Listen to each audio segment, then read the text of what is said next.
Data centre में आग लगी है। जी हां, पुलिस मुख्यालय के बड़ी खबर हम आप तक रांची से पहुंचा रहे हैं, जहां पर पुलिस मुख्यालय के डेटा सेंटर में यह आग लगी है। आपको जानकारी दे दें कि इस दौरान कई कंप्यूटर और दस्तावेज भी जलकर पूरी तरीके से खाक हो गए हैं और दमकल की टीम ने आग पर काबू पाया है। ये बड़ी और अहम खबर हम आप तक पहुंचा रहे हैं। आपको बता दें कि शॉर्ट सर्किट के कारण यह आग लगने की आशंका जताई जा रही है। तो ये बड़ी और अहम जानकारी सामने आ रही है, जहां पर पुलिस मुख्यालय में आग लग गई है, डेटा सेंटर में यह आग लगी है, जिस दौरान कई कंप्यूटर और दस्तावेज जलकर पूरी तरीके से खाक हो गए हैं। काफी नुकसान पहुंचा है। हालांकि दमकल विभाग को जैसे ही जानकारी मिली, दमकल विभाग की टीम मौके पर पहुंचकर आग पर काबू पाया है। शॉर्ट सर्किट आग लगने की वजह बताई जा रही है, ऐसा आशंका जताई जा रही है कि शॉर्ट सर्किट की वजह से आग लगी है, लेकिन इस दौरान भारी नुकसान हुआ है, काफी नुकसान हुआ है। पुलिस मुख्यालय के डेटा सेंटर में आग लगी है, जिसकी वजह से कई कंप्यूटर और साथ ही साथ दस्तावेज जलकर खाक हो गए हैं।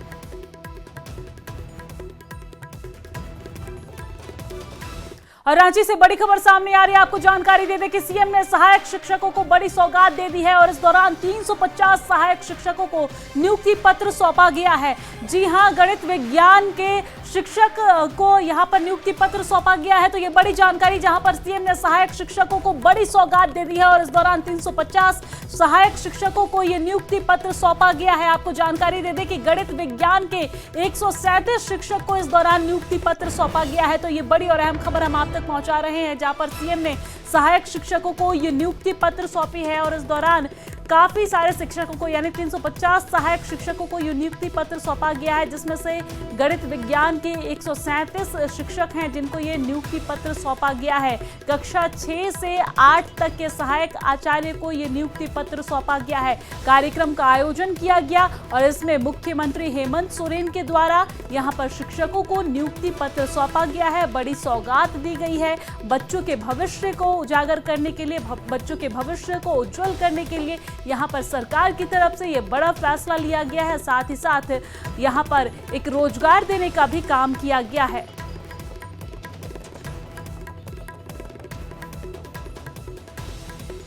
और झारखंड हाई कोर्ट में पहुंचे एक मामले ने राज्य के जिलों के अंदर की व्यवस्था पर कई सवाल खड़े कर दिए हैं। ताजा मामला सजा काट रहे कैदी के एचआईवी संक्रमित होने से जुड़ा हुआ है। जी हां, ये कैदी पहले धनबाद के केंद्रीय कारा में बंद था और फिर उसे हजारीबाग के केंद्रीय कारा में स्थानांतरित किया गया है। आपको जानकारी दे दें कि जांच के दौरान कैदी एचआईवी संक्रमित पाया गया है और जिसके बाद ये मामला झारखंड हाई कोर्ट पहुंचा। कोर्ट में जेल के अंदर भीड़, व्यवस्था और जांच पर गंभीर सवाल उठाए हैं। आपको जानकारी दे दें, कोर्ट ने इसे मानवाधिकार के प्रति गंभीर उल्लंघन बताया है और अब अगली सुनवाई इस पूरे मामले पर 25 सितंबर को होने को कही गई है। जेल के भीतर एक कैदी बंद है, उसकी सुरक्षा की जिम्मेवारी, उसकी हेल्थ की जिम्मेवारी जेल प्रशासन की होती है और उस पर कोई ब्लड ट्रांसफ्यूजन भी नहीं हुआ, जो एचआईवी का एक बड़ा कारण होता है, यानी उसका यौन शोषण हुआ। किसी एचआईवी पीड़ित जो कैदी है उसने उसका यौन शोषण किया, जिसके कारण वो भी एचआईवी पीड़ित हो गया, क्योंकि जेल में आने से पहले तो उसकी सारी जांच हुई होगी, उसमें कोई जांच में सामने बात नहीं आई। तो ये गंभीर मामला है, शर्मसार करने वाले मामला है और इसमें जो संबंधित अधिकारी हैं उनको सस्पेंड नहीं, उनको बर्खास्त करना चाहिए। देखिए, सरकार जाँच करेगी, संज्ञान में आया है सरकार के, सरकार मूकदर्शक नहीं रहेगी। लेकिन मैं आपको बता दूं, इस तरह के दृष्टांत, इस तरह के मामले तिहाड़ जेल तक में भी मिले हैं। कई अन्य जेलों में इस तरह के संक्रमण की खबरें आई हैं पहले। तो चूंकि ये सरकार संवेदनशील सरकार है और इस तरह के मामले आएंगे तो उसके तह तक जाया जाएगा। और झारखंड में स्वास्थ्य विभाग में लोगों की कमी को देखते हुए स्वास्थ्य विभाग बड़े पैमाने पर बहाली करने की तैयारी कर रहा है। स्वास्थ्य मंत्री इरफान अंसारी ने कहा है कि सभी विभाग में कर्मियों की कमी है और हमारे विभाग में तो कई हॉस्पिटल की बिल्डिंग भी बनकर तैयार हो गई है, लेकिन शुरू नहीं हो पाई है। मंत्री ने कहा है कि सभी सिविल सर्जन से मैन पावर की कमी पर आंकड़ा मांगा गया है, रिपोर्ट मांगा गया है और आंकड़ा मिलने पर करीब 10,500 की स्वास्थ्य बहाली की जाएगी, यानी कि डॉक्टरों की बहाली यहां पर की जाएगी। और स्वास्थ्य मंत्री का ये बड़ा बयान सामने आया है। पहले के बिल्डिंग से पुराना हो गया, सबको अभी हम रिमॉडलिंग कराएंगे। मैन पावर हम भरने जा रहे हैं, लगभग 10,500 मैन पावर हम लोग करेंगे, तो उसकी तैयारी कर रहे हैं। सभी सिविल सर्जन है हमारे, डीएस से हमने मांगा है डिटेल। आप लोग आकलन करो कहाँ कहाँ कितनी रिक्वायरमेंट है, कहाँ कौन कौन सी बहालियाँ हैं, आप मुझे बताओ। तो आंकड़े आ रहे हैं, हम लोग कलेक्ट कर रहे हैं और आने वाले दिनों में देखिएगा बम्पर बहाली होगा हेल्थ के सेक्टर में। वक्फ कानून के कुछ प्रावधानों पर सुप्रीम कोर्ट ने रोक लगा दी है। सर्वोच्च अदालत ने कहा था कि पूरे कानून को रोकने का अधिकार अदालत के पास नहीं है। बीजेपी विधायक ने सुप्रीम कोर्ट के आदेश का स्वागत करते हुए कहा कि सुप्रीम कोर्ट के आदेश का पालन होना चाहिए। हालांकि उन्होंने ये भी कहा है कि देश का संसद सबसे ऊपर होता है, संसद में जो कानून बनता है वही नियमानुकूल होता है। देखिए, सुप्रीम कोर्ट का जो भी आदेश आया है तो सुप्रीम कोर्ट का आदेश तो सबको मानना है। कई तरह के प्रावधान हैं तो सरकार उसकी गहन जांच करेगी और उस गहन जांच करने के आधार पर फिर आगे निर्णय लेगी, क्योंकि ये तो संसद से पास कानून है वक्फ बोर्ड। जब संसद से पास है तो संसद से सर्वोपरि कोई नहीं है। और चलिए अब आगे बढ़ते हुए बात करेंगे बोकारो से आ रही बड़ी खबर की। जी हां, बोकारो में डीएमएफटी में हुए घोटाले को लेकर राजनीति तेज हो गई है। जमशेदपुर पश्चिम के जनता दल यूनाइटेड के विधायक सरयू राय ने बाबूलाल मरांडी के राज्य सरकार से जांच की मांग करने को बिल्कुल गलत बताया है। उन्होंने कहा है कि बाबूलाल मरांडी उनसे जांच की मांग कर रहे हैं, जो खुद सरकार के मुखिया हैं। उन्हें केंद्र सरकार से इसकी जांच की मांग करनी चाहिए। हेमंत सोरेन के पास जाकर कि भैया आप जांच कराइए, जिस पर खुद ही आरोप है उसके जांच पर क्यों भरोसा करेंगे? कि ये मामला केवल बोकारो में तो प्रकाश में आ गया क्योंकि ज़रूरत से ज़्यादा हो गया। कोई ऐसा जिला नहीं है जिस जिले में डीएमएफटी को लेकर घपला घोटाला नहीं हुआ है। डीएमएफटी का लाभ जिसको मिलना चाहिए, जिन योजनाओं को जिस वर्ग को मिलना चाहिए, उसके बदले में आधा लोगों ने तो सरकारी भवन, डीसी का ऑफिस, पर्दा खरीदना, मकान बना लेना, ये सब किया हुआ है। और अब खबर जमशेदपुर से है, जहां के घाटशिला विधानसभा में उपचुनाव होने जा रहे हैं। जिला प्रशासन ने उपचुनाव की तैयारी शुरू कर दी है। बीजेपी और जेएमएम उपचुनाव को लेकर अपनी अपनी तैयारियों में जुड़ा हुआ है, मगर जनता के मन में इस उपचुनाव को लेकर क्या है और किस मुद्दे पर जनता वोट देगी? लोगों से बात की हमारे संवाददाता आशीष तिवारी ने। लोगों की क्या प्रतिक्रिया रही, लोगों ने क्या कहा है, वो आपको सुनवाते हैं।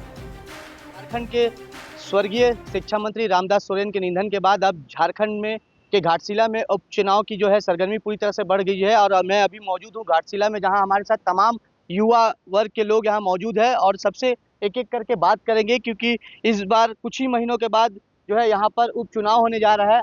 और क्या मुद्दा रहेगा? इस मेडिकल और शिक्षा दो ही चीज़ का फेमस रहेगा, बाकी और कुछ फाइट तो बीजेपी और जेएमएम फाइट तो कड़ा मुकाबला रहेगा। लेकिन यहाँ देखा जाए तो घाटशिला में जैसा कि सिंचाई का व्यवस्था अभी तक बढ़िया से नहीं है, वही सब देखना है। सिंचाई व्यवस्था और एजुकेशन, शिक्षा के क्षेत्र में भी जैसा कि रामदास सोरेन जी पूरा यहाँ जो ट्राइबल यूनिवर्सिटी के लिए काफ़ी प्रयास किए थे और इंजीनियरिंग कॉलेज के लिए भी जो मुसाबनी में होने वाला था उसके लिए भी काफ़ी प्रयास किए थे, होने वाला था।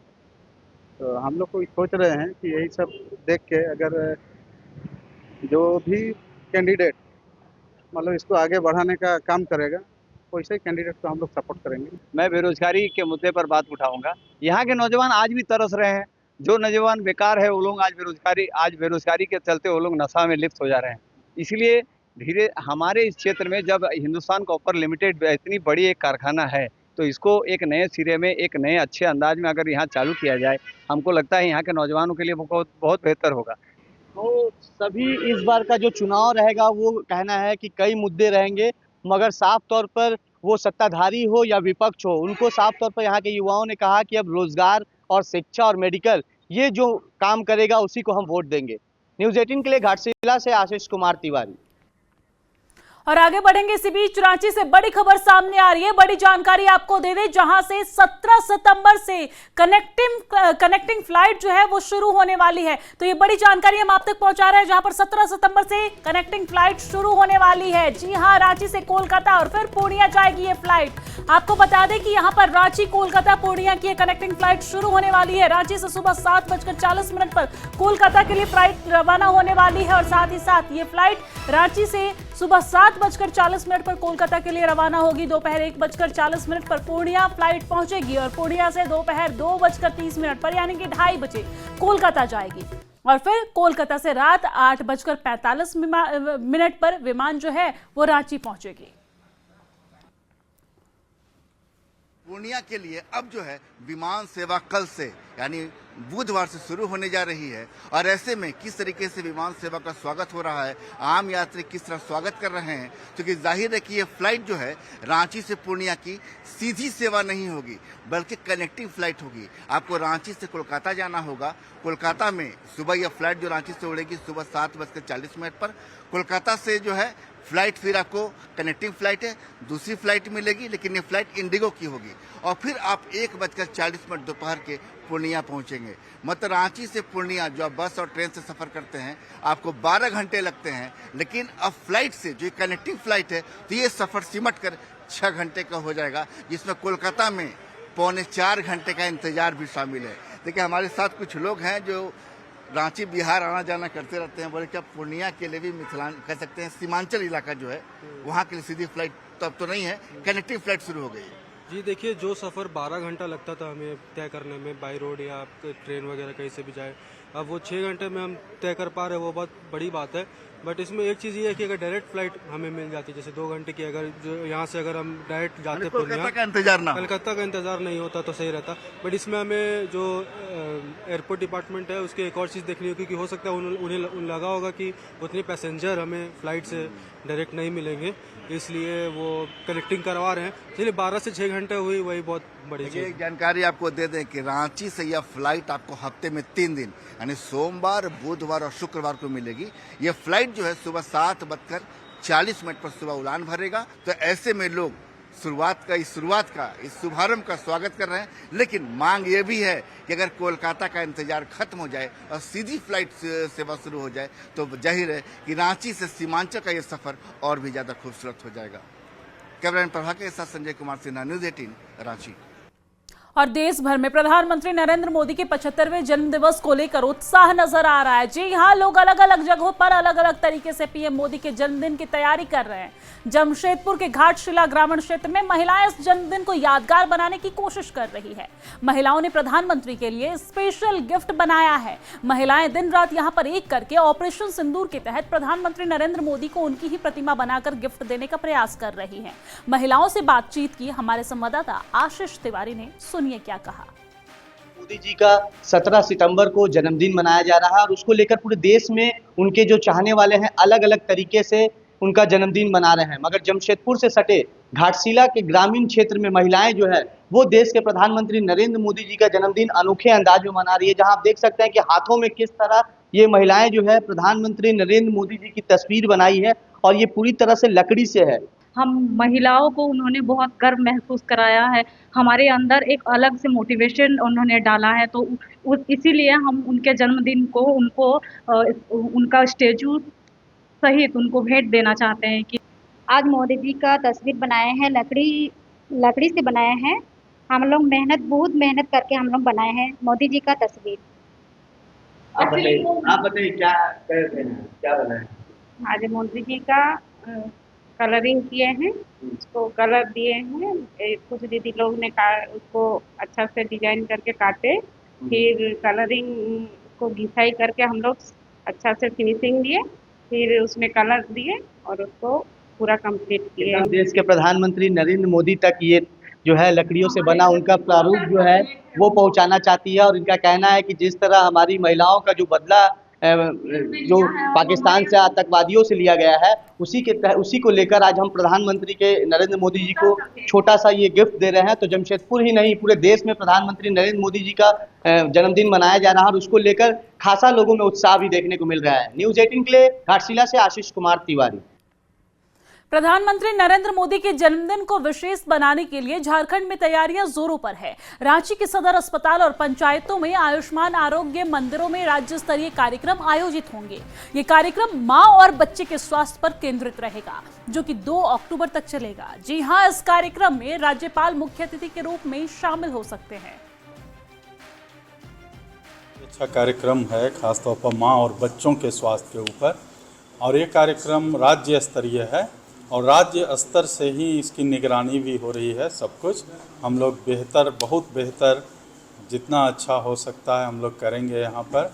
और केवल यहाँ पर हम लोग नहीं कर रहे हैं, डिस्ट्रिक्ट लेवल पर जो हम लोगों का कार्यक्रम है वो सभी पंचायत लेवल पर, जो हमारे आयुष्मान आरोग्य मंदिर हैं, तो सभी पंचायत स्तर पर भी ये कार्यक्रम होंगे। बारिश जोरदार, मुसीबत बेहिसाब। जी हां, कोडरमा से बड़ी खबर सामने आ रही है। आपको जानकारी दे दें कि तिलैया डैम के 4 फाटक खोल दिए गए हैं। सोमवार रात 8 बजे खोले गए हैं फाटक और तिलैया डैम का वाटर लेवल पहुंचा है 1215 फीट पर। लगातार बारिश के बाद तिलैया डैम का पानी बढ़ गया है और डैम के आसपास के गांवों को भी अलर्ट जारी कर दिया गया है। कोडरमा, हजारीबाग, गिरिडीह जिला को भी अलर्ट जारी किया गया है। जामताड़ा और धनबाद की बात करें तो जामताड़ा और धनबाद प्रशासन को भी अलर्ट भेज दिया गया है। लोगों से डैम और नदी से दूर रहने की अपील की गई है। लोगों से कहा गया है कि आप अपने घरों के बाहर अगर निकलते भी हैं तो सुरक्षित यात्रा करें, नदी नालों के पास न जाएं। साथ ही साथ डीवीसी के अधिकारी भी इस पूरी घटना की जानकारी जुटा रहे हैं और निगरानी कर रहे हैं। और अब बात सिमडेगा की करेंगे। सिमडेगा से बड़ी खबर सामने आ रही है, जहां पर एनएच पर लगा जाम खुलवाने की कोशिश लगातार जारी है, लेकिन विस्फोटक लदे ड्रम को धीरे धीरे हटाया जा रहा है। एनएच 143 पर बारिश के कारण यहां पर ट्रक फंसा हुआ है। कल शाम 7 बजे से ही फंसा था ट्रक फंसने से 50 किलोमीटर लंबा जाम लगा हुआ है।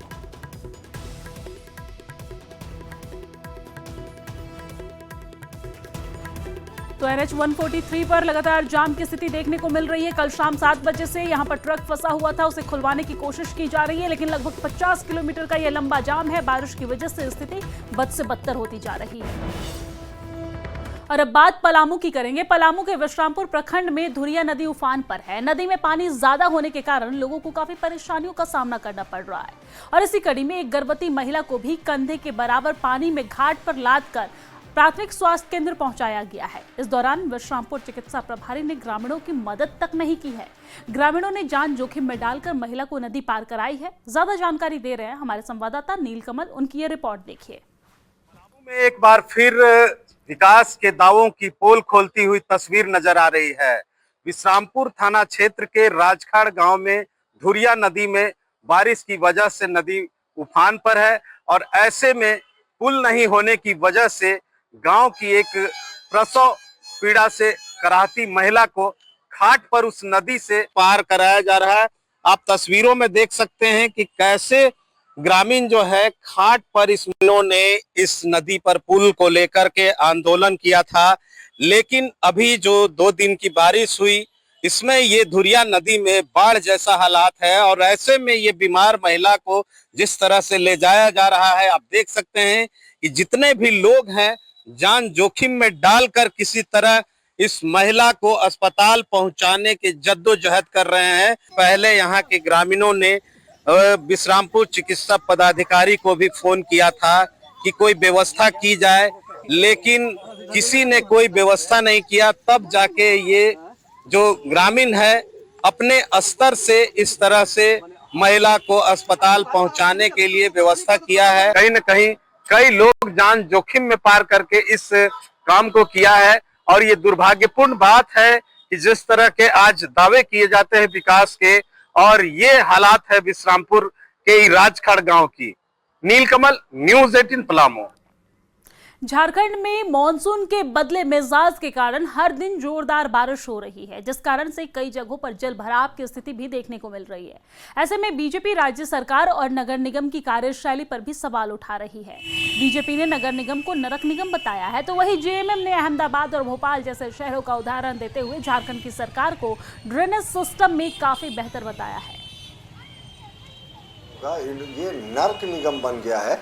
जिस तरीके से रांची में नरक की स्थिति हो गई है, कोई ऐसा गली मोहल्ला नहीं है जहां पूरा कीचड़, पानी और जहां जल निकासी ही नहीं हो रही है साहब। और ये अफसरशाही जब यहां हावी रहेगी तो ऐसी चीजें आपको देखने को मिलेगी। झारखंड में अन्य राज्यों की तुलना में स्थिति बहुत बेहतर है। 17 सालों तक जिन लोगों ने राज किया उन्होंने, उनकी उपलब्धि थी सड़क से 1.5 फीट ऊपर नाली बनाना। कोई भी पानी नाली में नहीं जाता था। उस व्यवस्था को लेकर हम आगे बढ़ रहे हैं और हमारी सरकार ने बेहतर नहीं बेहतरीन काम किए हैं। और इस बुलेटिन में